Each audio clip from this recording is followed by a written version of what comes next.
To talk about this Fenga FMU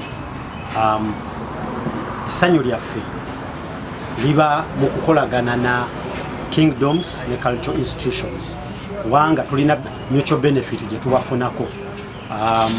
Nga bwe mujjukira nti emabegako twalina sprint yalina obwakabaka bwa Buganda ne tukola rally Pearl of Africa Uganda rally gye twakolera e Busoga era closing ceremony yakolebwa bwakyabazinga bwa Busoga.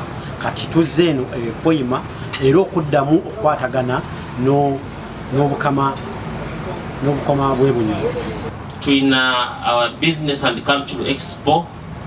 This one is going to take place for 10 days. Boma Kisai Boma for 10 days. Twina your prayers. Then twina your event yenyini yokwijuka emyaka 29.